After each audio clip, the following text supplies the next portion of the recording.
வணக்க நண்பர்களே. நீங்க முத்ரா கடன் திட்டத்துல ஒரு பிசினஸ் ஸ்டார்ட் பண்ண போறீங்க. அந்த பிசினஸுக்கு ஒரு ப்ராஜெக்ட் ரிப்போர்ட் ஆனது எப்படி தயாரிக்கலாம் அப்படிங்கிறது தான் நான் உங்களுக்கு இந்த வீடியோவில் சொல்லிக் கொடுக்குறேங்க.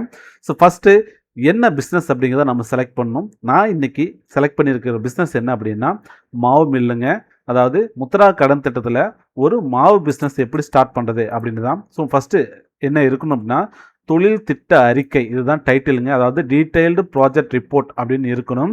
அதுக்கு கீழே பார்த்தீங்கன்னா பிரதான் மந்திரி முத்ரா கடன் திட்டம் அப்படின்னு வந்து இருக்கணும். இதில் பார்த்தீங்கன்னா 3 வகையான திட்டம் இருக்குது. 50,000 ரூபாய்க்கு ஒரு திட்டமும், 50,000லேருந்து 5 லட்சம் ரூபாய்க்குள்ள ஒரு திட்டமும், அதுக்கப்புறம் 5 லட்சம் ரூபாய்க்கு மேலே இன்னொரு திட்டம் இருக்குது. நம்மளுடைய பட்ஜெட்டு 5 லட்சம் அப்படிங்கிறதுனால நம்ம கிஷோர் அப்படிங்கிற அந்த திட்டத்தை செலக்ட் பண்ணுறோம். ஒருவேளை 10 லட்ச ரூபா அப்படின்னா அதுக்கு மேலே இன்னொரு திட்டம் இருக்குது, நம்ம அதை சூஸ் பண்ணணும்.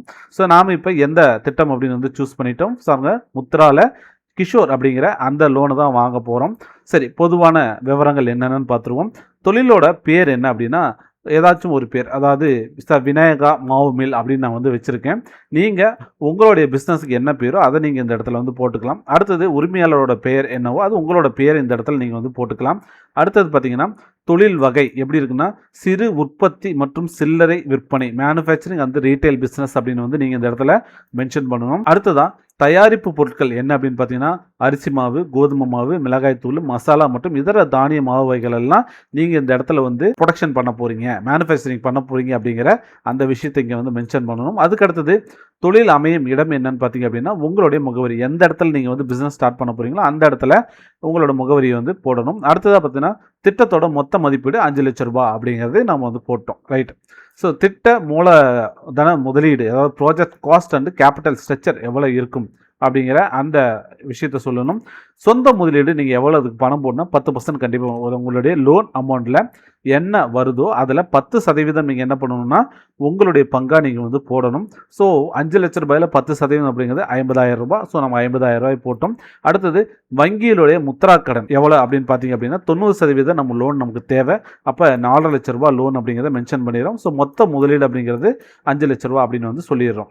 அதுக்கு அடுத்ததான் மூலதன பயன்பாடு அல்லது இயந்திரத்தின் விவரம், அதாவது என்னென்ன மெஷினரிஸ் நீங்க வாங்க போறீங்க அப்படிங்கிறதையும், நீங்க வாங்குற கடன் 5 லட்ச ரூபா இருக்கு இல்லையா, அதை எப்படி நீங்க வந்து பயன்படுத்த போறீங்க அப்படிங்கிற அந்த விஷயத்தையும் இந்த இடத்துல மென்ஷன் பண்ணணும். அடுத்தது என்ன பண்றோம்னா ஃபர்ஸ்ட் 1 2 3 ஒரு 5 செக்மெண்ட் அதை பிரிச்சிருக்கேன். முதல் செக்மெண்ட்ல வணிக ரீதியிலான மாவு அரைக்கும் மிஷின், கமர்ஷியல் ஃப்ளோர் மில் அப்படிங்கிற அந்த மிஷினை வாங்குறதுக்கு 10 ஹெச்பியில் நான் வாங்குறேன். அதனுடைய விலை என்னவோ அதை நான் இங்கே வந்து போட்டுறேன். ரெண்டாவது பார்த்தீங்க அப்படின்னா மசாலா மற்றும் மிளகாய் அரைக்கும் மிஷின் நம்ம வாங்கணும் அப்படின்னா அதுக்கான விலை என்னவோ அதை நம்ம இந்த இடத்துல போட்டுறோம். அதுக்கு அடுத்தது தானியங்கி பேக்கிங் மற்றும் சீலிங் மிஷின், அதாவது ஆட்டோமேட்டிக்காக நம்மளோட பேக்கிங் பண்ணும் இல்லையா, நீங்கள் பார்த்துருப்பீங்க. நம்ம வாங்குகிற மாவு பாக்கெட்டாக இருக்கட்டும், மசாலா பாக்கெட்டாக இருக்கட்டும், எல்லாம் பார்த்து பேக்கடாக இருக்கும். அது வந்து பார்த்திங்கன்னா மேனுவலாக பண்ணது இல்லை, அதெல்லாம் வந்து மிஷின்ஸில் பண்ணது. அந்த மாதிரி மிஷினே வந்து பேக்கிங் பண்ணுற மாதிரி ஒரு மிஷினை வாங்குறதுக்கு அதுக்கான செலவு எவ்வளவோ அதை நாம் இந்த இடத்துல வந்து மென்ஷன் பண்ணுறோம். ரைட்டுங்களா? அதுக்கு அடுத்தது மின்சார இணைப்பு மாற்றுதல் மற்றும் தராசு, இதர தளவாட பொருட்கள், அதாவது ஃபிட்டிங் அண்டு வெயிங் ஸ்கேல், இதெல்லாம் நமக்கு எவ்வளோ சார்ஜ் ஆகும் அப்படிங்கிறத நம்ம இந்த இடத்துல போட்டிருக்கோம். அடுத்தது நடைமுறை மூலதனம், ஒர்க்கிங் கேபிட்டல் எவ்வளோ தேவைப்படும் அப்படின்னா 1.5 லட்ச ரூபா பக்கம் நமக்கு தேவைப்படும். ஆரம்ப கட்டமாக நமக்கு தேவையான பொருட்கள் எல்லாம் நம்ம வாங்குறதுக்கு எவ்வளோ தேவைப்படும் அப்படிங்கிற இதை இந்த இடத்துல போகிறோம். மொத்த தொகை எவ்வளோ அப்படின்னா 5 லட்ச ரூபா அப்படிங்கிறத இங்கே மென்ஷன் பண்ணிடுறோம். சரி, விரிவான மாதாந்திர வருமான கணக்கீடு அப்படின்னு வந்து டீட்டெயில்டு மந்த்லி ரெவென்யூ வந்து நம்ம வந்து கொடுக்கணும். ரைட்டுங்களா? ஸோ மாதத்துக்கு 26 நாட்கள் நமக்கு வந்து வேலை இருக்குது. ஸோ 24 நாள் தான் நம்ம ஒர்க் பண்ண போகிறோம். சண்டே லீவ் விட்டுறோம். அப்படிங்கிற பட்சத்தில் 26 டேஸ் தான். ஸோ அதுக்கான டீட்டெயில்டு அந்த ப்ராஜெக்ட் ரிப்போர்ட்டில் என்னென்னலாம் வரும் அப்படின்னு சொல்லிடுறேன். ஸோ தயாரிப்பு பொருள் என்ன அப்படின்னா அரிசி மாவு, இடியாப்ப மாவு, கோதுமை மாவு, தூய மிளகாய்த்தூள், அதாவது மல்லித்தூள், இதர மாவு வகைகள், கேழ்வரகு, இட்லி பொடி, இந்த மாதிரிலாம். அதுக்கப்புறம் மொத்த வருவாய் இப்படி பிரிச்சுக்கணும். சரிங்களா? அதாவது நீங்கள் என்னென்னலாம் பண்ண போகிறீங்க அப்படிங்கிறத இங்கே போடணும். என்னென்னலாம் அப்படின்னா அரிசி மாவு அரைக்க போகிறீங்க. ரைட்டுங்களா? அது எது எதுக்கு அப்படின்னா இட்லி சுடுறதுக்காக இருக்கலாம். சரிங்களா? அடுத்தது இடியாப்பம் குக் பண்ணுறதுக்காக இருக்கலாம், இல்லை புட்டு மேக் பண்ணுறது மாவு, இந்த மாதிரி அரிசி மாவு வகைகளில் என்னென்ன அப்படிங்கிறத சொல்லிடணும். அடுத்து கோதுமை மாவு வச்சு என்ன பண்ண போகிறீங்க, மிளகாத்தூள், மல்லித்தூள், தனியாத்தூள், இந்த மாதிரி எல்லா மசாலாக்கள்லையும் என்ன அப்படிங்கிறத சொல்லிடுறீங்க. அடுத்தது இதர மாவு, அதாவது அரிசியை தவிர கேழ்வரகு மாவு இருக்கலாம், இட்லி பொடி, இந்த மாதிரி வேறு ஏதாச்சும் நீங்கள் தயாரிக்கிற மாதிரி இருந்தால் அதுவும் இந்த இடத்துல மென்ஷன் பண்ணலாம். தினசரி எவ்வளோ வந்து விற்பனை ஆகும் அப்படிங்கிற அந்த விஷயத்த சொல்லணும். ஸோ விற்பனை வந்து ஒரு கிலோவுக்கு எவ்வளோ நீங்கள் விற்க போகிறீங்க அப்படிங்கிறத சொல்லணும். அதுக்கடுத்ததாக தினசரி வருவாய் உங்களுக்கு எவ்வளோ அப்படின்னா பாருங்கள், 50 × 60 5000 30 3000 சரிங்களா. 50 கிலோ விற்றீங்கன்னா கிலோ 60 ரூபாய்க்கு விற்றீங்கன்னா 3000 கிடைக்கும். ஸோ மாதம் பார்த்தீங்கன்னா 78,000 புரிஞ்சுதுங்களா. அடுத்தது கோதுமை மாவு வந்து நீங்கள் சப்பாத்தி மாவாக மேக் பண்ணி தினமும் 40 கிலோ வந்து ப்ரொடக்ஷன் பண்ணுறீங்க. அதை ப்ரொடக்ஷன் பண்ணி நீங்கள் வந்து சேல்ஸ் பண்ணுறீங்க. ஒரு கிலோ வந்து 70 ரூபா அப்படின்னா தினசரி உங்களுக்கு கிடைக்கக்கூடிய அமௌண்ட் எவ்வளோன்னா 2800 ஸோ மொத்தமாக ஒரு 26 நாளுக்கு 72,800 பக்கம் உங்களுக்கு வந்து கிடைக்கும். ஸோ மிளகாய்த்தூள் மூலிமா 1,30,000 இட்லி அதாவது கேழ்வரகு இட்லி பொடி இதெல்லாம் மூலிமா பார்த்தீங்கன்னா 1,40,400 கிடைக்குது. மொத்தமாக பார்த்தீங்க அப்படின்னா 140 கிலோ ஒரு நாளைக்கு வந்து ப்ரொடக்ஷன் பண்ணுறீங்க. ஸோ உங்களுக்கு எவ்வளோ வருமானம் ஒரு நாளைக்கு கிடைக்குது அப்படின்னா 16,200 வந்து பர் டே கிடைக்குது. மொத்தமாக 4,21,200 கிடைக்குதுங்க. இதுதான் வந்து மொத்தமாக நீங்கள் வந்து ஒரு மாதத்தில் உங்களுக்கு கிடைக்கக்கூடிய வருமானத்துடைய கால்குலேஷனுங்க. அடுத்ததாக பார்த்தீங்கன்னா மாதாந்திர இயக்க செலவு மந்த்லி ஆப்ரேட்டிங் எக்ஸ்பென்சஸ் அப்படிங்கிற ஒரு விஷயத்த சொல்லணும். இதுக்கு என்னென்னலாம் தேவை, அதாவது ஒரு மாதம் நம்ம வந்து தொழில் செய்கிறோம். அப்போ ஒரு மாதம் முழுக்க ஒரு தொழில் செய்யணும் அப்படின்னா என்னென்னலாம் தேவை, அப்போ எதெல்லாம் நமக்கு முதலே பர்ச்சேஸ் பண்ணி வைக்கணும், அதுக்கான செலவுகள் என்ன அப்படிங்கிற இந்த இடத்துல சொல்லணும். அதுதான் பார்த்தீங்கன்னா மாதாந்திர இயக்க செலவுகள் அப்படின்னு மந்த்லி ஆப்ரேட்டிங் எக்ஸ்பென்சிவ் அப்படின்னு வந்து சொல்லணும். இங்கே பார்த்தீங்கன்னா மூலதன பொருட்கள் அதனுடைய கொள்முதலுக்கு எவ்வளோ ஆகும், அதாவது பச்சரிசி வாங்கணும், கோதுமை வாங்கணும், அப்புறம் வத்தல் வாங்கணும், தானியங்கள் வாங்கணும், இதுக்கெல்லாம் சரிங்களா. இதில் 2,70,000 பக்கம் உங்களுக்கு வந்து செலவாகும். ஓகேங்களா. அதாவது நான் சொல்கிறதெல்லாம் அப்ராக்சிமேட்டாக நம்ம சொல்லியிருக்கேன். உங்களுக்கு ப்ராஜெக்ட் ரிப்போர்ட்டு நான் தயாரித்து கொடுக்கும்போது எக்ஸாக்டாக என்ன வருமோ அதை தான் நான் போட்டு கொடுப்பேன். இது வந்து சும்மா ஒரு மாடலுக்காக நான் வந்து உங்களுக்கு கொடுத்துருக்கேன். இது வந்து பார்த்திங்கன்னா ஒரு மாடலாக தான் நம்ம வச்சுக்கணும் சரிங்களா. அடுத்தது கடை வாடகை எவ்வளோ அப்படின்னா ஷாப்போடைய ரெண்ட்டுன்னா 8,000 அப்படின்னு வந்து போட்டிருக்கேன். அது கடை மாறுபடும் சரிங்களா.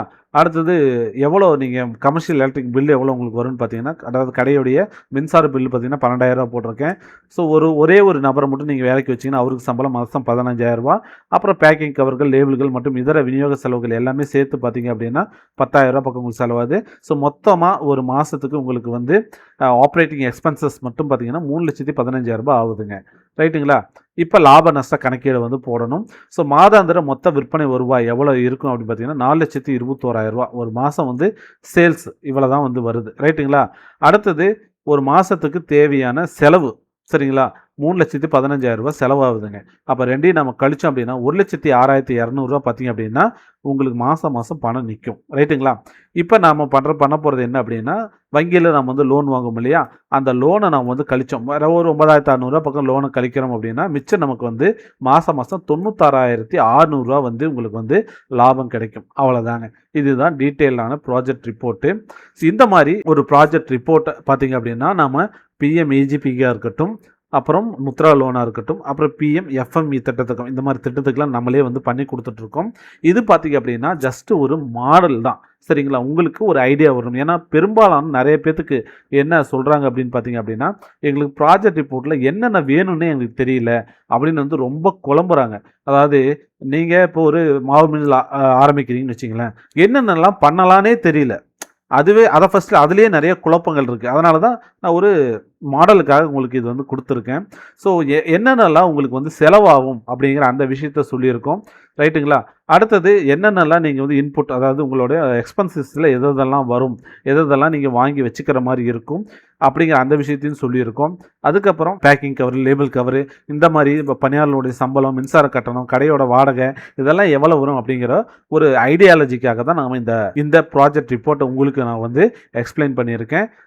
உங்களுக்கு இந்த வீடியோ ரொம்ப பயனுள்ளதாக இருக்கும்னு நம்புகிறேன். உங்களுக்கு இந்த மாதிரி ப்ராஜெக்ட் ரிப்போர்ட் வேணும் அப்படின்னா கண்டிப்பாக என்னையே வந்து காண்டாக்ட் பண்ணுங்கள்.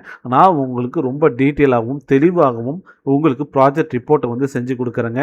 ஸோ நம்ம ப்ராஜெக்ட் ரிப்போர்ட் பண்ணி கொடுத்து நிறைய பேர் பார்த்தீங்க அப்படின்னா லோன் வாங்கி சக்ஸஸ்ஃபுல்லாக பிஸ்னஸ் பண்ணிட்டு வராங்க. இந்த வீடியோ உங்களுக்கு ரொம்ப பிடிச்சிருந்துச்சுன்னா கண்டிப்பாக லைக் பண்ணுங்கள்.